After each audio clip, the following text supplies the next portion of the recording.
If you would all indulge me and close your eyes if you feel safe. And when I say one, you can reopen your eyes. This poem is for you.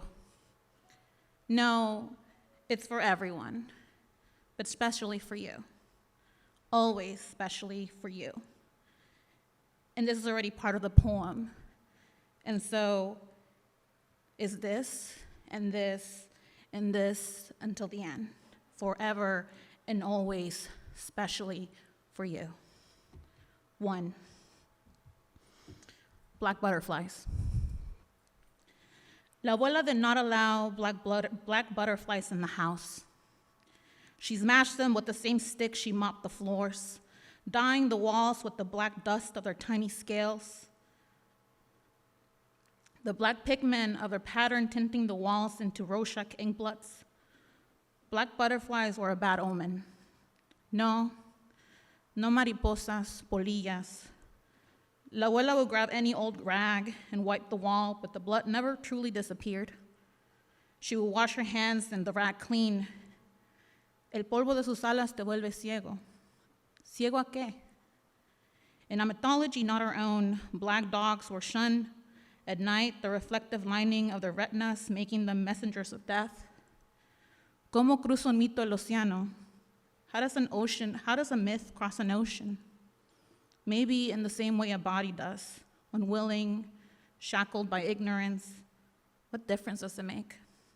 This isn't Noah's Ark, as its contents would be treated less than animals, a small myth among the bodies of God's creation.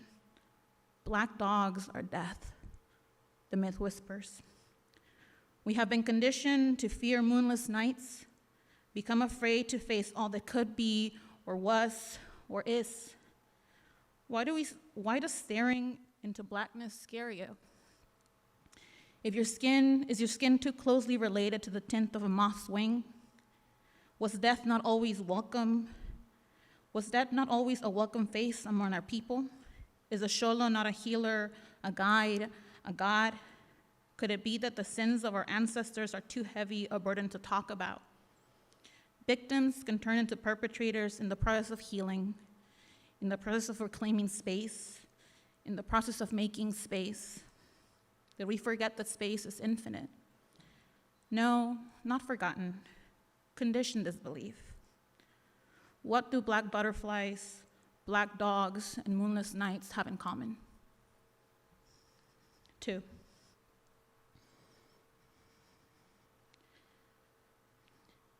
For most of his life, my grandfather unloaded goods in the docks of Veracruz.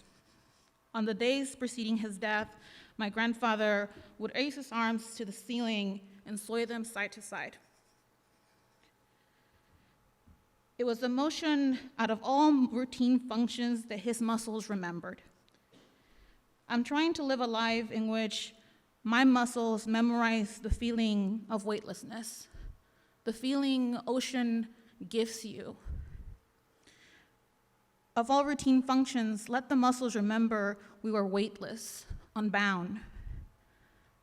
I've tucked sunshine underneath my skin and collected rain into my pores, lugged gentle breezes and the smell of petrichor in my lungs, and collected seeds of dreams unfinished in my womb. So in the delirium of my last spring, something blossoms. I'm learning to hold on to others a little longer so that their presence trickles into my marrow. And I started to tell and tie my lover's caresses into each strand of hair and train my ears to turn his laughter into braille to be carved in my bones. When the last bits of me go, I want them to be a remembrance of those I loved. I'm trying to live a life that remembers death. I'm trying to live a life that honors death. I'm trying to live a life on the way to death. Thank you.